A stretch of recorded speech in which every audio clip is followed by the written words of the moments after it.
TVOT.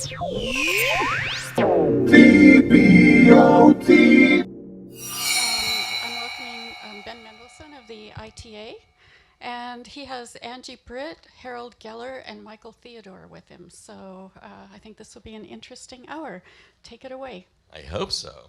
Yeah, this is sort of funny because I'm sitting with a microphone, and when I whisper, usually people can hear me in the next room, so I don't have such issues. Anyway, I really want to thank everybody for being here. I know this the logistics of this space is people will start filtering in, so we're expecting quite a few more people, or else people are going to get some phone calls if they don't show up. So anyway, my name's Ben Mendelsohn. I'm the president of the Interactive Television Alliance, otherwise known as the ITA.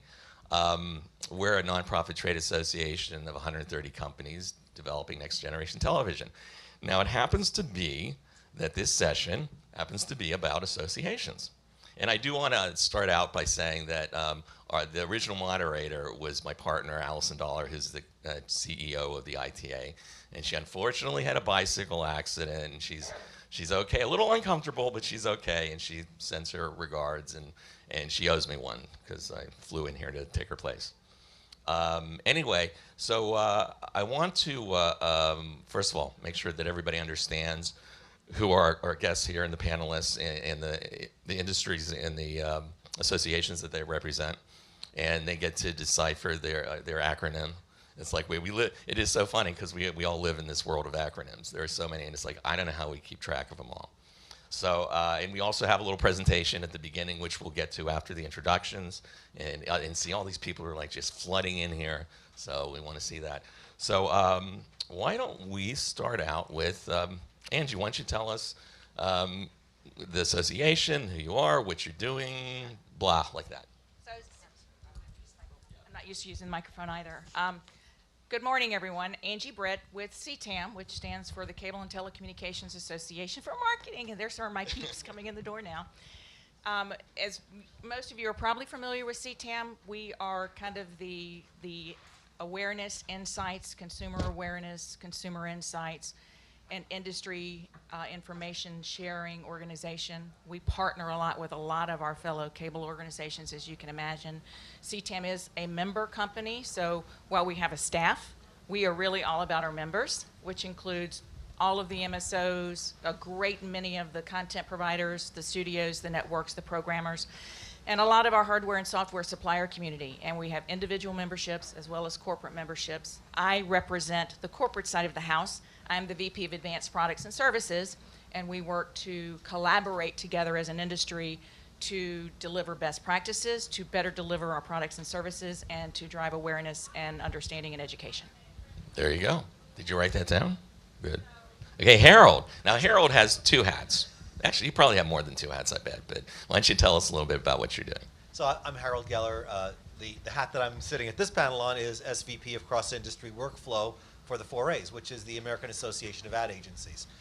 In that role, I spend a lot of my time working with people throughout the supply chain, whether we're talking about advertisers, agencies, vendors, the media, on how we can implement best practices throughout to make sure that we're doing the things that are the right things for the supply chain. Which leads me to the other hat that Ben talked about, which is I'm also managing director of a company called Ad ID, which if you were at the panel that I was on earlier this morning, is the UPC code for advertising, UPC code and descriptive information for advertising, which really does talk about the supply chain and manages the supply chain and so on. So both those roles, I spend a lot of my time in areas that advertisers and agencies don't historically spend a lot of time, and try to build the alliances that can draw the value back to the advertisers and make agencies more efficient. There you go. Okay, Michael. And I'm Michael Theodore, the Vice President of Member Services for the Interactive Advertising Bureau. We also are a member organization. We have about 500 member companies right now. About 2/3 are from the publishing side, and publisher, of course, is defined pretty broadly, representing the interests of any company that sells advertising inventory. But we have a number of research, analytic, technology, platform companies, agencies, and marketers as well. We started about 15 years ago in trying to create standards for display advertising. Those of you who were present at the creation remember that there were basically an infinite number of different ad units. Every website had its own ad unit. Nobody was buying the inventory because it was a lot of rework every time you'd buy a display ad. So a group of publishers got together and said, we really need to kind of standardize. And that's how we started, and we've done that process iteratively over the years, working on a number of different platforms, mobile, social media, digital video, internet, radio, interactive TV, as well as a few others. Okay, great. We are covered. Before we do the presentation, I do want to sort of talk about the logistics here, because what I like to do is as much as we do preparation, we were just talking about this, I like to just sort of wing it. Let's listen to the conversation, create a flow of conversation, and what I like to do is see my panelists talking to each other and interacting with the audience. So if it drives you and you have a question about something, interrupt us in the middle and say, hey, I got a question about that. And we're happy to entertain you. And then afterwards, we will do a Q&A as well. Well, you see that in terms of what we've got, I mean, the associations here is an interesting mix, because we sort of have, even though there's a lot of interactivity that CTAM is doing, you represent the cable industry. So that's a more traditional space. On the other end, we have the interactive guy. Now, you also have traditional people in there, but your focus is interactive. And then Harold's in the middle. He represents both equally. So I like the way you sat. That was good. It makes it easier. Because what I always like to do is I like to have the traditional guys fighting with the interactive guys. And that way, we can. Does that mean I play the role of referee? Yeah, yeah. But, it doesn't, it actually does happen sometimes, but not so much anymore. Anyway, so what we're going to do is let's roll the tape. I just want to say that there is no tape. So this is just a real quick setup. As I said, CTAM is a membership organization, so what you're going to see here is a little sizzle, a little eye candy about some of the really cool things our members are doing in ITV. This is not by any means all-encompassing, but it'll give you a nice snapshot. And you also see what association people do during the day.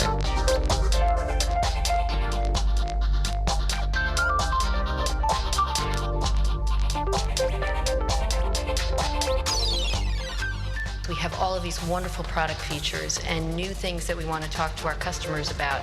And ITV apps are another wonderful way to help communicate that. What interactivity does is it forever changes the unidirectional consumption of media. ITV could probably exceed what we're seeing in the online space. That internet thing, it's been this shiny little orb, and it's been making a lot of money for all of us. And ITV is the new kid on the block.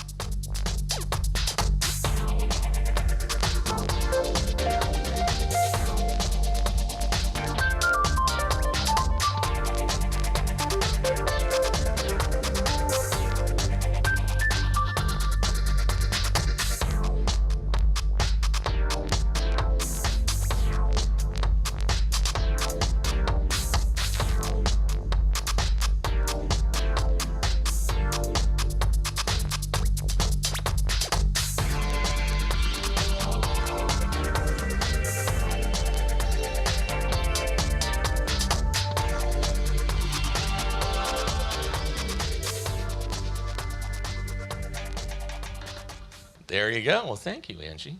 You know what? You just made my whole job. My first question was going to, of course, be, well, what's interactive television? We just did it. We saw it all. Now? We don't have to ask it. So it's interesting because we all are here focusing on interactive television. It's just the TV of tomorrow's show. So let's talk a little bit about your association. We'll just go 1, 2, 3. Your association and the kinds of things and maybe sort of innovative things that you've been doing with interactive television in the recent past and in the future. Sure. Well, in the area of the consortium, which used to be known as the On-Demand Consortium, which is, I like to say, Angie. That was well before Angie started it at CTAM, but there was a lot going on with ITV even then, and we've talked about the fact that it's been around for a long time. But if you look at on-demand, that is a type of interactive television, and so CTAM's been engaged in that and its members have been engaged in that for quite some time. But most recently, we've been really engaged in the advanced video space and doing a lot around ITV. We've been collaborating very closely with Conventures and helping get their word out, get their message out. They are huge members and big supporters of the CTAM corporate consortium. We partner with Cable Labs a great deal. When the EBIF standard got established, we've been working with them to help communicate it, to help drive the message, to help make sure that people are understanding the platform and understand what it can do. And then we were also looking at other opportunities. We launched ITV Idol at what was CTAM Summit last year. We started it very quickly. It was one of those council committee decisions, just like, it'd be really cool if we did this 6 weeks before Summit. But we scrambled, and it turned out to be a very fun event. We had great participation. The room was packed at Summit. Literally, we had to bring in chairs. Canoe was a partner of that with us as well. We had a great contest. We had voting, and my colleague Rebecca, who's not in the room from STARS, they actually won the app last year. But it was such a positive event that we've decided to continue it, and we're going to do it even bigger and better at CTAM in New York in October. Oh, that's great, because I did hear some wonderful things. Is there stuff on your website that talks about it? Coming soon. We're in the we're in the composition stage, so coming soon. That's good. Great. Harold. So when I look at trade associations, I look at the work that trade associations does in a couple of different dimensions. Certainly the most important is communities, forming a place where people can talk about things that they're doing and not talk about them in a competitive manner, but the things that level the playing field. So from a community standpoint, it's interesting how trade associations, and we were talking about this just before the session, are leading their membership, and there are some people on the edge of our memberships who are very advanced, or at least on the edge of thinking. But what the 4As has done is we've actually taken our community structure, what people call their committee structure, and mashed it up a little bit and we used to think about interactive video or ITV or on demand as a specialist group. A lot of people in the industry still feel that it's that way, but we've taken that and brought it all together. So where we have a national TV and radio community, that really takes in linear, on demand, ITV, all of that, and gets the people in those spaces working well together and seeing what that landscape looks like. So from a community standpoint, we've really started to do that kind of thing. In terms of, the other thing that trade associations do are publications. And the 4As has actually gone out and done some publications on digital video and ITV. And we've actually brought to our members' attention all of the vendors and sort of given a vendor landscape of what's going on there. So that's, these are a lot of member-only publications that are going on. There's also a thing called the Guide to Video Platforms, which was sort of an overview document that lays out some of the things that are, innovations and how that all happens. And then there's education that goes on, and we've got online learning about video and fundamentals of digital media. So, in terms of those areas, what the 4As has done is led our membership in that space. The other thing that we've talked about, in terms of my role, is we've talked about the supply chain. And again, we don't always see ourselves in a supply chain. We see ourselves in silos. So again, we've worked very closely with CTAM, and I spend a lot of time with the IAB, and we try to break down those silos and show our members what the benefit is of breaking those silos down. So whether it's from a workflow standpoint, we're very active and involved in a video on demand trial with CTAM right now, and there's several. We'll probably get into talking about that a little bit as we go along. But we've got that going on. We've got in the video ad serving area, spending a lot of time with the IAB. So really, the associations are there to lead our members, to show best practices, and to have some thought leadership. And that's really what we're involved in. Yeah, no, it's good, because that's a good overview, actually, of what we're all trying to do. Right, it's good. Okay, Michael, tell us. We are really we're sort of new to the party because our concentration is on advertising. Though interactive TV's been around for a long time, depending upon, it doesn't matter how you define it, it's been around forever. Winky dink. I mean, interactive TV. I'm probably the only person in the room who actually remembers Winky. Oh, no, it's on our website. Okay, well then, But the advertising component of it is actually pretty new. So video on demand as a revenue source for programmers and for cable operators really isn't an area that we're involved in. It's simple advertising, how to take type of advertising we're familiar with from linear or other digital platforms and applying it to interactive TV. So we've done a number of things, but not as much as my colleagues have. As Harold mentioned, we are do quite a bit of work on the supply chain. So we've created VAST and VPaid video advertising standard templates, which we're in the process of reworking and looking at interactive TV and seeing how that will tie in. We've created an overview of the ITV advertising space, looking at the different types of advertising options that are out there.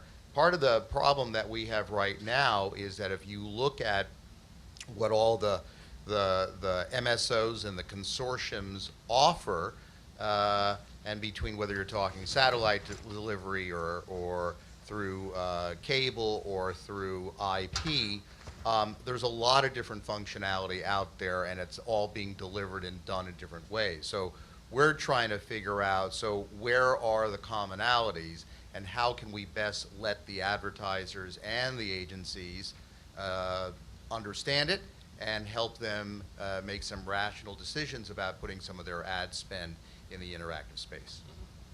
No, that makes sense. I want to go back because it happens to be that all of you do represent a specific constituency, but it happens to be that all of you are in one way or another associated with advertising.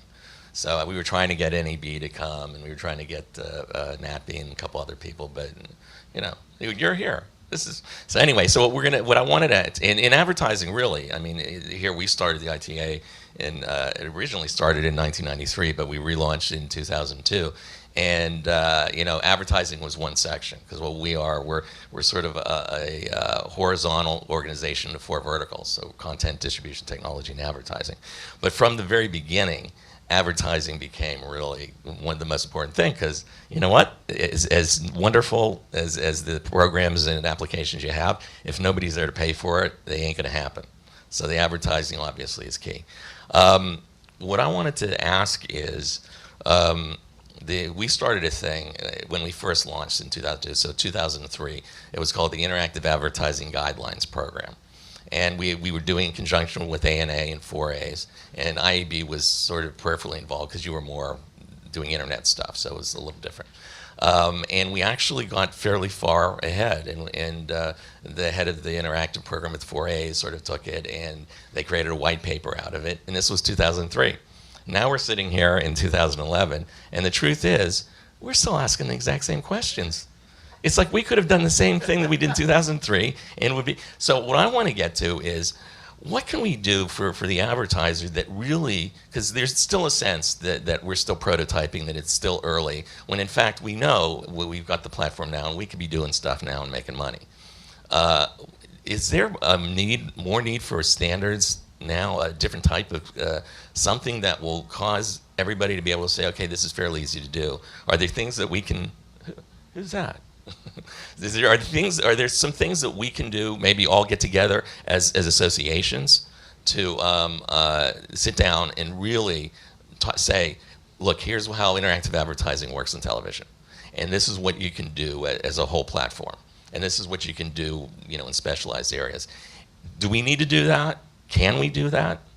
Hey, Harold, go ahead. I want to throw, as the advertiser and agency representative on this panel, I'm going to throw questions to both sides of me, because to your point that you made as in your prelude, you know, I looked at this document. You know, this is the Guide to Digital Video Platforms. You know, if you have not seen this document, Guide to Digital Video Platforms, was published in 2007, is still valid today. And as I'm reading through this, I still, as a representative of agencies, still have not seen the national ubiquitous platform that this document advocates.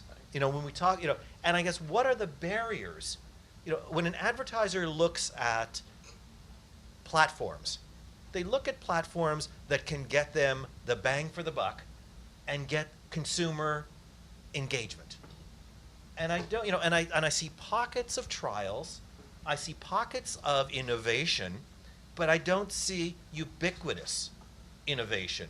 And that, you know, and I read somewhere a few weeks ago, and I was trying to find it this morning, there was an article that says perhaps the video revolution should be over, and we need to begin to operationalize what has been called video innovation. It's not innovation anymore. Right. It's mainstream. How do we, you know, again, back to what I said earlier, the 4A's has taken digital video innovation and brought that community into national media. We've done that as a representative of the agencies and the advertisers. Right. How do we now see that from our media partners? Well, I think that the experience that the IAB has had with mobile is illustrative of the problem. Compared to, say, display advertising for the internet, once we settled the issue of standards and making sure that there were only, first was a dozen standard ad units, and now it's half a dozen standard ad units. The problem with mobile is that the technology kept changing on us. I mean, we were trying to, it's a little bit like Heisenberg's theory of uncertainty. You can't measure something at the same time that you're looking at it. I mean, it was just, you can do one or the other. It kept evolving so quickly that we were really unable to get a hold of standards. For the last 10 years, we've been saying this is the year of mobile. And let me tell you, this is now finally 2011. All right, I'm going to hold you to that. The year of mobile. Right. But, you know, it's a little bit the same with ITV, where people have been making the I always, whenever, because I do a lot of these panels, and in my keynote things, I usually start out by saying that people are always asking us, being the ITA, when's interactive television coming? And my answer was always 2 years from whenever you ask me. Yeah. Yeah, well, and so the it. technology is changing so quickly. Also, the costs of technology innovation are so much greater than they are for other industry. For the MSOs to roll out new technology is remarkably expensive, and it is a little bit of a chicken and egg where it's hard to expect an investment to be made without knowing that advertisers are going to be there when it's time for someone to be paying the bill. So they're, you know, obviously been looking at other revenue streams as well, but that has a little bit retarded, I think, the growth of the advertising. And if I can just say one more thing about the standards themselves, which I think has an awful lot to do with it. Prior to the Industrial Revolution, and no, ITV did not exist that far back, but prior to the Industrial Revolution, it was pretty much impossible to have more than one builder at a time constructing homes. And that's because nails, there were no standard sizes for nails. Every carpenter, every builder made his own nails. And so there was no interoperability at all. And once the Industrial Revolution occurred and once machines were being used, the very first thing that was made were nails in uniform sizes.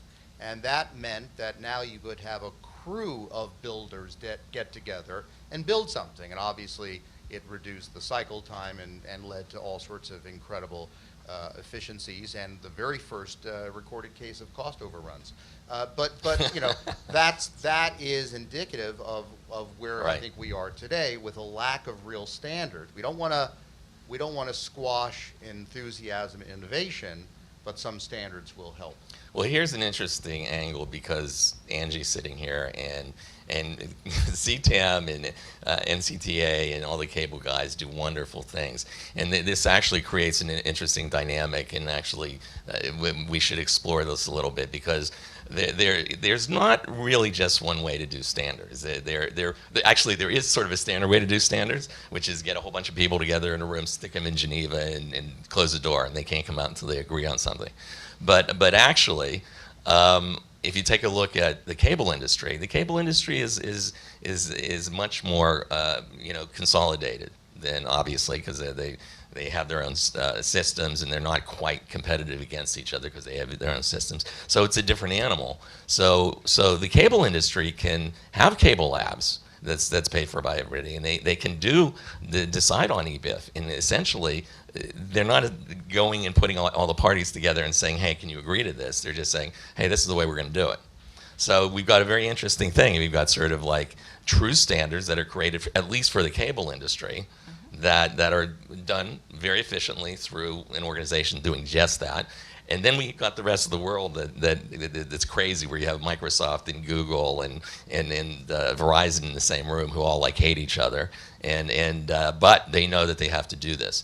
So my question is, do we have to do I mean, we've got to get everybody in the room, right? I mean, how do you handle it, as much as you know within the organization, of being able to take what you're doing and make sure that the rest of the world outside of cable really understands and can work together with you? Sure. No. So I can't speak for cable labs except to say that they do yeoman's work, because there are a lot of different systems out there, and there's a lot of different legacy platforms out there. But as an industry, we are coming together, and we're coming together collaboratively to address it, because we do see the opportunity. And we do think that there is a way to make these systems come together and speak to each other and give the agencies an opportunity to be able to speak to a broader audience. Canoe is, I think, definitely on the right track with what they're doing. And when they start to address, DAI for VOD is huge. It's a huge opportunity. And we've been looking at it at CTAM for years. We have a group that's been focused on VOD specifically, on video on demand, excuse my jargon, and really looking at the workflow and working where the gaps are and working where we need to connect the dots a bit. But do you have, when you have something like that, do you have a high-level representative from the 4As or from the IAB in the room at the same time, so they can actually participate in taking what you're doing, because you have the resources, and spreading it out and saying, hey, this is a consensus that can go to everybody, not just you guys saying, hey, here it is, if you like it, sign up?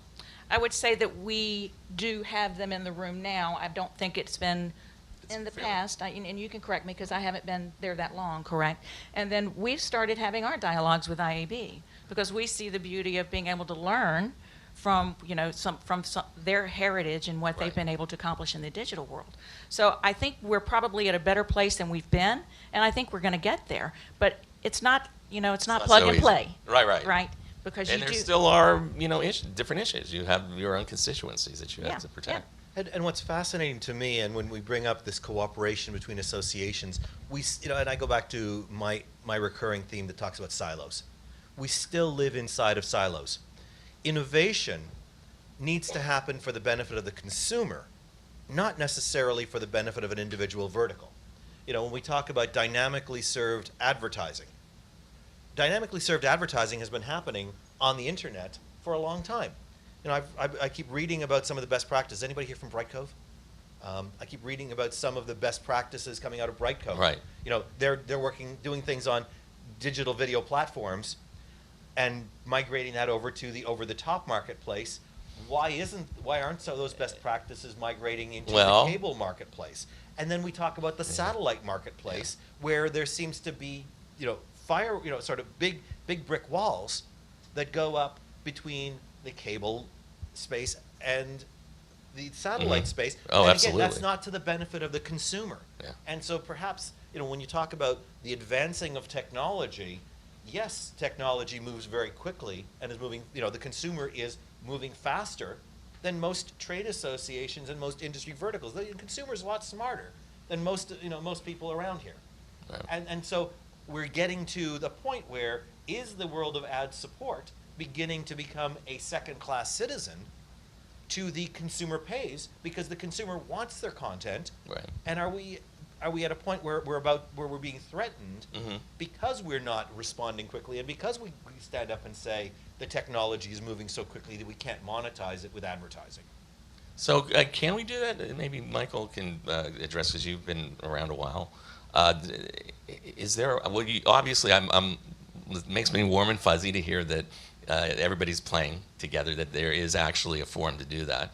Although there should be more people involved. I mean, we need to be involved. So does NAB. So does NATB. They all represent constituencies that are affected by this as well. So so maybe this might be a really good time, because I actually, this is the first time I've been moderating panels for like over 10 years, and this is the first time we ever did a panel on associations, and which is actually pretty good, because it's. I think a lot of people, even if they're a member of an association, I don't think they realize the important stuff that's done under the hood, and the stuff that's done for the benefit of memberships that they don't necessarily see themselves specifically. And I think this is a good place here to turn all these people into advocates for some of the stuff we do. Actually, going into some sort of changing thoughts well, let me finish this thought here about. There was a recent sort of consortium that was put together that we just sort of ran into. I mean, we probably should have known about it. It's AMP.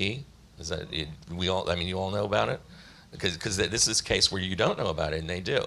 It was, I guess, Black Arrow and 4As and Discovery. I mean, it really was a consortium of content distribution technology and advertising. Can you tell us about what that is, if you know more about it? And is that possibly a platform that will cross over between all the different associations?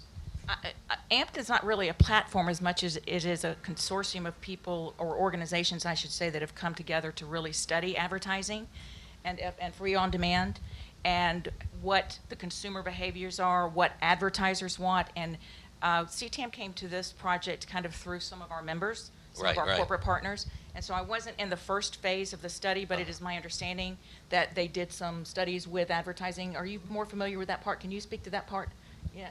Well, to your point, it's really about free on demand, and dynamically served free on demand. So it's getting people in the room talking about the supply chain and how that all works. Right. Very complementary to the work that CTAM is doing in some of their video on demand, dynamically served ad supporting stuff. But Black Arrow has put some skin in the game. And it's called AMP, by the way. AAMP. Advanced Advertising Media Project.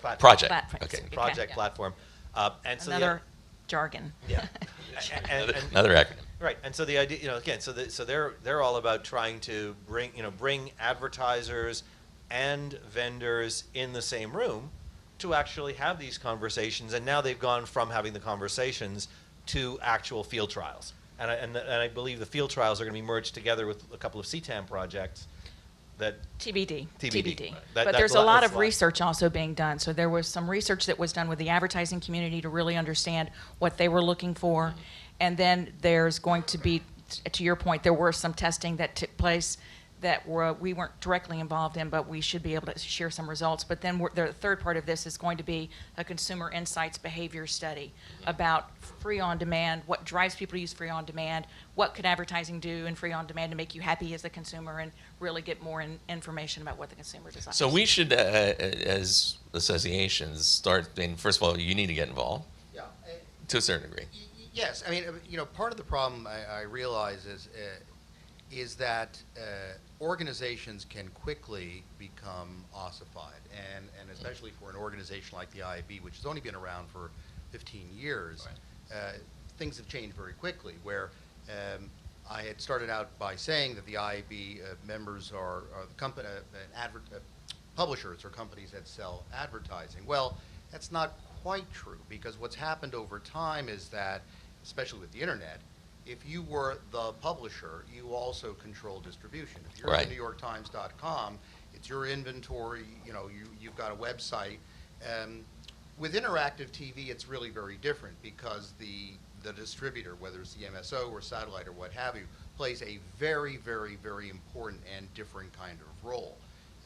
We're not up here, the people who are up here on the panel or could be talking about this aren't A&E and Fox and all the rest. It's the MSOs that are much, much more powerful or than the equivalent with the internet. So yes, the IAB needs to start looking at working more. That's one of the reasons why we've decided that we want to work more closely with an organization like CTAM, where while we have a number of the MSOs as members, it's an organization like CTAM obviously has been working with the MSOs from the very Very beginning. closely, yeah, for a while. All right, well then I guess this is an easy consensus idea that at the end of the day, much of our problem is the communication with the outside world. That if we actually could all get together as associations, and also there needs to be an understanding between, like when you talked about Bright Cove, not Bright Cove, it was another group, but there are other for-profit groups that are coming out with best practices. When at the end of the day, it's sort of what associations should be doing. Black Arrow is one of them. So, but that is something that I think is key, and I hope that we actually start that here, and maybe you'll hear later on that we all got together in the room with some of our other association fellows and decided to try to nip this one in the bud, finally and completely. I think you're going to see a lot more of that. I think you're going to see a lot more collaboration, just like we see it with our member companies, right? There's a lot more collaboration. The silos have come down in many, many instances. And the MSOs and the content providers and the studios and whatnot are working much more closely together to achieve some of these goals. And so our members are asking us to be more connected, so that that we aren't duplicating efforts or going off on a tangent somewhere. And the other element, we talked about the various pillars that trade associations need to get involved in. The other piece is legislative. There's lots of legislation in terms of privacy, in terms of media, media accessibility, that kind of stuff. And we need to sort of have consistent agendas. Part of the my big rallying point over the next year or so is going to be media accessibility. Where when we talk about the televisual space, accessibility for people with disabilities is ubiquitous. You've got closed captioning ubiquitously, and it's all there. But when then we go into the online space, captioning isn't as ubiquitous. And we're talking, this is another one of those things where data privacy and all that. These are all areas where and neutrality. Actually, neutrality, all that. All of these things are beginning. We always like, as trade associations, to be advocates for our members to avoid legislation. Self-regulatory efforts are very important to our memberships, and so now so we talked about net neutrality. We've talked about data privacy, and media accessibility is going to become the next big frontier, and it's going to be sort of universally being able to get all consumers to be able to access media in the same manner, and so I'm interested in, certainly from the interactive spaces standpoint, where does that sort of legislative agenda fall, and how do we work together better? Well, the legislative agenda for an organization like IAB is more critical now than ever before. Obviously, again, in part because of the capabilities of technology, data privacy. We've all read, and at the IAB we're very concerned about legislation, adverse legislation. The 4As, the ANA, Association for National Advertisers, and the IAB, along with the DMA, the CBBB, and the NAI, MOUSC, which is a little bit of, and other TLAs, three-letter acronyms, have got together starting about 2 years ago. The FTC said, look, regulation is going to come unless the industry regulates itself. And so all these groups got together and said, okay, fine, give us some time. We will develop a self-regulatory framework, which will look at things like tracking, online behavior advertising, all of that stuff. We've come up with a plan. We are in the process of implementation. The FTC is actually quite happy with what we've done. And now Congress, which felt out of the loop, has decided to get involved because there are some very, very shrill pro-privacy groups out there. And there's quite a bit of legislation that's been introduced. It does not help that things like legislation that says, no cookies at all. Well, right. That obviously anybody who understands anything at all about the internet would know that if you get rid of cookies, you've not only have you destroyed advertising for the internet, but you've destroyed a lot of other things on the internet. A lot of value to consumers that they want, Right. that they don't understand work from cookies. anything that deals Right, with personalization. content, individualized, customized, tailored content would no longer be, so Yeah, legislation. look, I think we all have a PR problem more than anything, because it's very obvious that there are things that impinge on privacy, but there are so many things that everybody would want, and we just haven't communicated it well. So we've sort of created our own boogeyman that we've got to sort of beat up. We're sort of winding down. We're running out of time here. It's like this is the way I like it. So we're like talking and talking and don't realize the time's going by. And I do want to leave some room for Q&A. But I also want to address the audience in the room, because I know some of the people here, and I know I've been coming to this show as long as Tracy's had it. But a lot of the people here, I think, are either affiliated with companies, but a lot of the people are individual entrepreneurs, or they're people who are exploring broadband TV or using the internet for distributing content, and that's something that we're all organizations that are primarily trade associations that represent companies. But there are guilds. I mean, NATPE is essentially a guild. Individuals belong to it. And recently, about a year ago, there was, there was sort of this understanding that nobody is representing all the people who are creating broadband video. And that's a huge amount of people. Anybody who does anything on YouTube, anybody who does anything even on the high end for like Funny or Die or some of the bigger stuff. There is nobody that represents their interests. And at the end of the day, all of us, at some point or another, have to deal with, we usually deal with the top down. And now there's this whole opportunity to deal with the bottom up. What can we do as associations, or what are you doing, if anything, to create value for the people who are like creating broadband TV kind of stuff, and getting people involved with the organizations? We actually do have a kind of subset of the IAB called the Long Tail Alliance, and it is meant for individuals, very, very, very small mom and pop, or just mom or just pop publishers. Now, the only point is that they're trying to make some money from advertising. Again, lines blur. If you're trying to make money by working on a licensing deal with somebody, technically that's not advertising, but almost anybody who is making a video like that, they're looking at any source of revenue. So we've got about 500 members in that separate organization as well.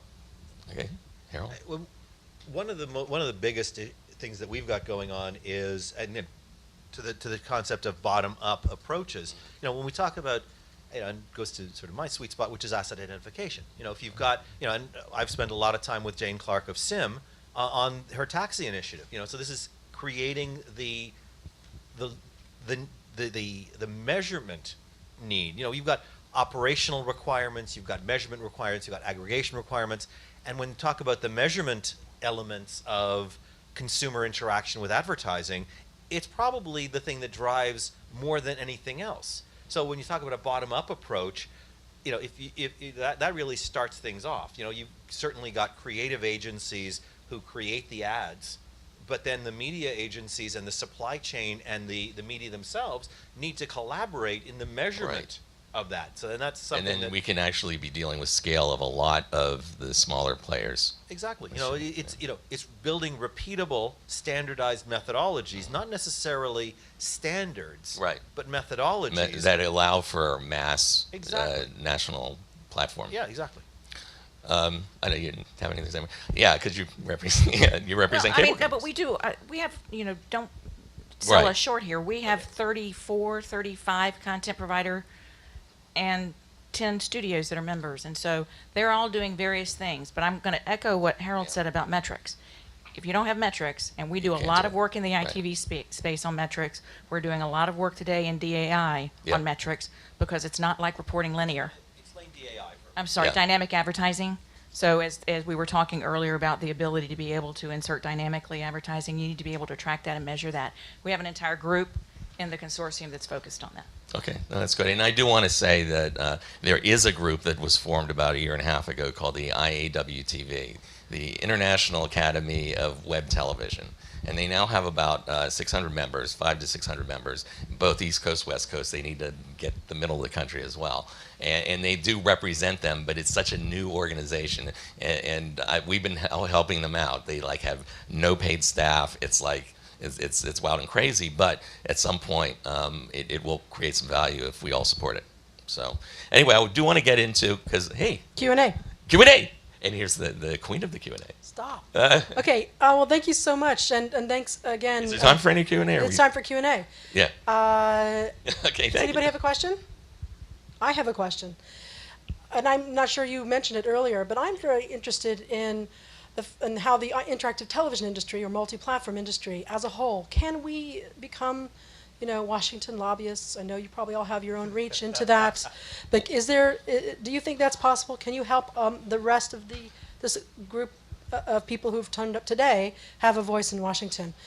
I don't know. I don't know if you talk. Maybe at CTAM. Angie? There's an organization called the National Cable Television Association, NCTA. They do all of that. Yeah. We kind of are, we work with them on communications and things along that lines, but we don't necessarily get into the lobbying side of the house. Well, that's cable specifically, whereas this event is very multi-platform oriented, and I'm kind of curious. Well, let me see if I can answer that a little bit, because we are the one place that represents a broad range of stuff. This is a tricky question because, and I have a funny story which I won't get into when we launched at NCTA, because we did it together as a partnership when it was launched in 2002, the ITA. But at the time, we hadn't decided whether we were going to be a lobbying organization, because you have to, when you get your 501c6 status, you have to declare whether you're going to lobby or not lobby. And some people in the group wanted to lobby, some people didn't. But basically, NCTA locked the door and didn't let us in unless we promised that we wouldn't lobby. Because basically, lobbying is a really tricky question in Washington, because particularly cable and telco industry, because they live and die by what goes on in Washington. Somebody sneezes and it changes their whole life. So your question is really important, but it may not be lobbying in Washington that's critical here, because the fact of the matter is that cable companies will never lobby on the same side as the satellite companies. They have different interests, and all those guys. So that's why it becomes different with the platforms, because even CTIA, which does do lobbying for the mobile industry, has conflicts with cable and telco and everything else. What happens is, and where we got to before you got here, is that we need to have something that does what you want, which is, let's get these associations who have a really solid representation of their community together, and let's all of us get in the room to create consensus building tools so that we can create, say, this is the way that we all agree that advertising should be. This is the way that we all agree the content should look like. So it actually operates in a similar way, but just deals with it outside of Washington. It's just that Washington's tricky. I mean, would you agree with that? And Ben, I'm going to disagree. Oh, I love that. Mainly because, Tracy. Hold the microphone up to your mouth. Okay. To your point, Tracy, the issues of ITV are likely the same issues that are happening in the interactive space, from a privacy standpoint, from the data standpoint. So I believe what you really need to do from an ITV standpoint is, the two people that are most important are Dick O'Brien, who is the Washington lobbyist for the 4As, and Dan Jaffe, who is the Washington lobbyist for the ANA. And what you really need to do is identify what are the issues that are important to ITV, and what are the things we're trying to avoid, because lobbying is only as important as the legislation we're trying to avoid. And what is it that, is there self-regulatory initiatives? Are there things that are important? I try to, when we talk, in the area of television advertising, commercial loudness, that's an important issue. Big bugaboo. Right. I hate that. But again, it's in the best interests of advertisers and agencies to look at this CALM Act, this Commercial Advertising Loudness Mitigation Act, and work with it.